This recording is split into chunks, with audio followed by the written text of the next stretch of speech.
Salah satu sahabat Nabi yang pernah disebutkan dalam sebuah riwayat yang ketika beliau sakit tiba-tiba wajahnya sahabat tersebut bercahaya seperti ada lampu, kata para sahabat. Dan ternyata salah satu yang menjadi rahasia dari beliau ketika orang bertanya pada beliau, apa rahasiamu sehingga engkau punya wajah yang bercahaya, ya bahkan ya kayak bisa menerangi gitu loh cahaya wajahnya tadi. Ternyata jawabannya adalah pertama, dia tidak pernah menaruh kebencian kepada kaum muslimin.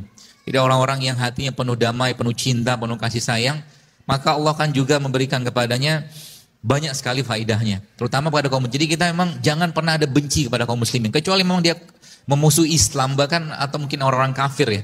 Tapi kalau orang Islam jangan pernah musuhi mereka, karena mereka punya hak sebagaimana kita juga punya hak buat mereka.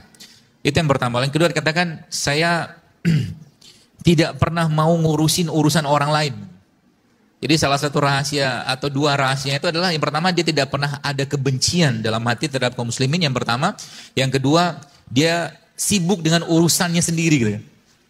Ini kadang-kadang kita yang sering lupa. Lupanya gimana? Kadang-kadang teman kita pakai jilbab warna kuning, warna oranye, tanya aja terus gitu kan.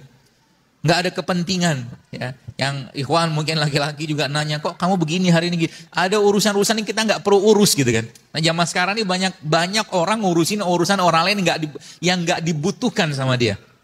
Tanya mobil, kok mobilnya hitam segala macam, beli di mana ya? Kalau memang pengen beli mobilnya silakan, tapi kalau nggak usah tanya. Sibuk saja dengan urusan kita sendiri. Ya, sibuk dengan urusan kita. Kenapa? Karena urusan kita saja udah banyaknya luar biasa. Teman-teman mungkin kalau boleh saya katakan, kalaulah seandainya kita bicara tentang kehidupan kita ini dan bukan kita bicara realnya lah ya. Kalau urusan kita sama Allah mungkin lebih gampang urusannya gitu loh. Gampang urusan itu seperti apa? Allah tuh maha pemaaf, maha pengampun gitu kan. Urusan, jadi dengan mudahnya begitu. Jadi kalau orang usianya 70 tahun katakanlah, dia 70 tahun tuh mati dan 69 tahun 363 hari dia bermaksiat kepada Allah.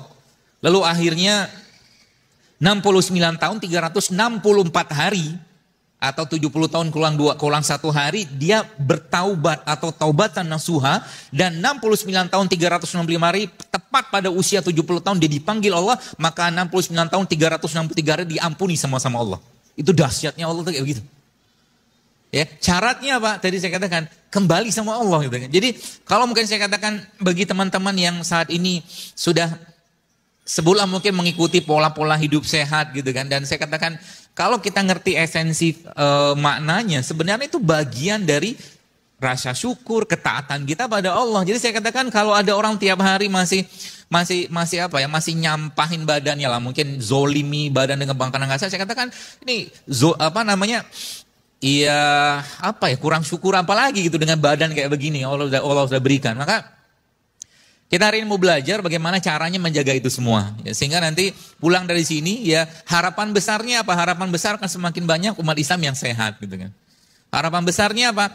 Akhirnya mereka tidak terlalu banyak makan tapi lebih banyak urusin ibadah yang sifatnya non makanan gitu kan. Kalau Anda atau kita bicara tentang ibadah, misalkan salah satu akhlak yang baik atau mungkin hal yang sangat dianjurkan oleh Islam adalah sabar. Jadi kalau kita ngerti sabar itu kayak apa, maka kita akan lebih senang memilih sabar daripada makan gitu. Itu ibadah kayak begitu.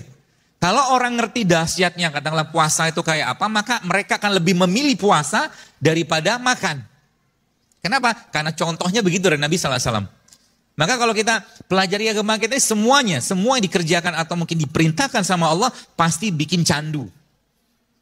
Ya, pasti bikin kecanduan. Orang yang belum candu atau tanda kutip candu dalam konteks positif ya terhadap sedekah, terhadap katakanlah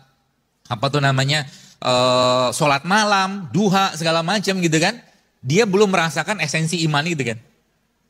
Ada salah satu sahabat yang ketika diancam oleh salah satu raja kafir, jadi di depannya beliau itu, saya lupa nama beliau itu.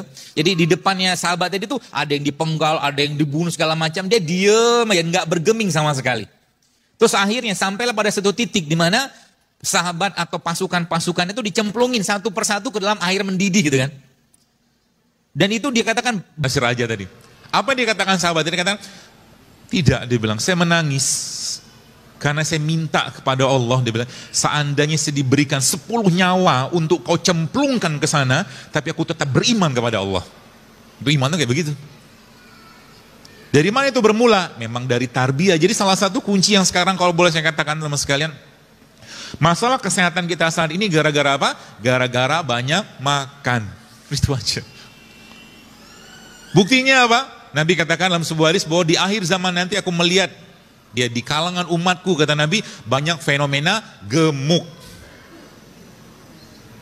Ya, yang gemuk semoga tersinggung lah. Gemuk buncit, dan sekarang saya pernah cerita kan. Gemuk tuh gimana cara? Gampang banget lah, Anda bisa ukur. Tapi kalau paling sederhananya teman sekalian, paling sederhananya pegang aja pinggangnya. Pegang pinggang, pegang apa namanya? Leher, dagu gitu kan. Kalau banyak lipatan ya Anda banyak cadangan energi nggak kepake gitu kan. Kan gitu. Jadi gemuk tuh lucu nggak? Enggak sih. Nggak lucu.